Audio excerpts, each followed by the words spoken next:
అందరికీ నమస్కారం. ఈరోజు మన ఛానల్లో మార్గశిర మాసంలో అత్యంత శక్తివంతమైన రోజైన శివుని యొక్క జన్మ నక్షత్రమైన ఆరుద్ర నక్షత్రం ఈ 2024 సంవత్సరంలో ఎప్పుడు వచ్చింది, అది డిసెంబర్ 15న లేక 16న ఎప్పుడు అని కోటి జన్మల పుణ్య ఫలాన్ని ఇచ్చే శివుని యొక్క అభిషేకం పూజ ఏ సమయంలో చేయాలి అనే విషయాల గురించి ఈరోజు మనం ఈ వీడియో ద్వారా తెలుసుకుందాం. ఎక్కడ స్కిప్ చేయకుండా పూర్తి వీడియో చూస్తారని ఆశిస్తున్నాను.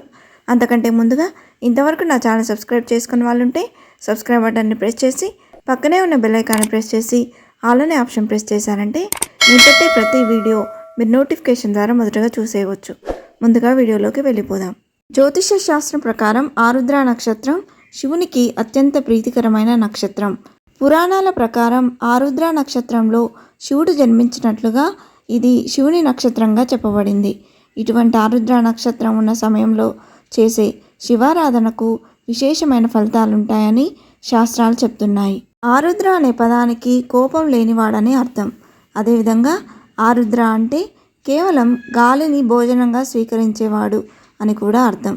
ఈరోజు శివాష్టకం, బిల్వాష్టకం వంటివి పఠించడం, శివారాధన వంటివి చేయడం వల్ల శివుని అనుగ్రహం లభిస్తుందని, ఈరోజు శివునికి పంచామృతాలతో అభిషేకం చేసుకోవడం, బిల్వదళాలతో పూజించడం వల్ల శివానుగ్రహం పొందవచ్చని పండితులు చెప్తున్నారు.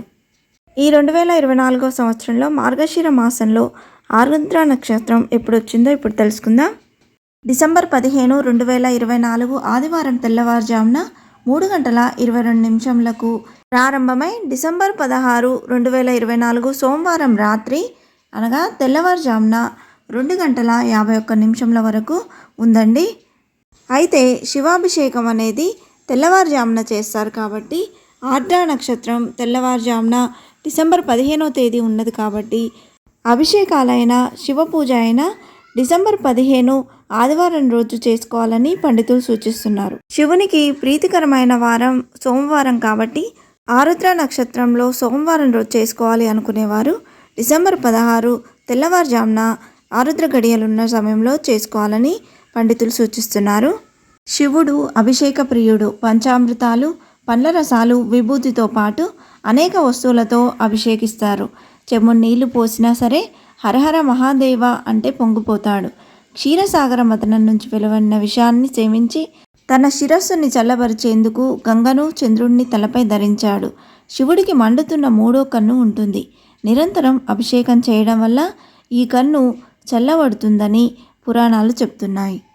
అభిషేకం లేకుండా శివారాధన అసంపూర్ణం.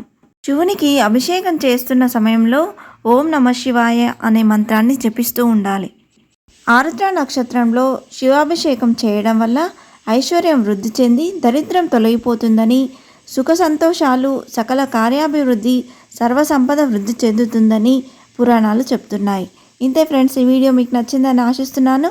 ఇలాంటి ఇంట్రెస్టింగ్ వీడియోస్ కోసం please subscribe my channel and press the bell icon. అలాగే లైక్ చేయండి, షేర్ చేయండి. మీకు ఏమైనా సందేహం ఉంటే నా కమెంట్ బాక్స్లో పోస్ట్ చేయండి.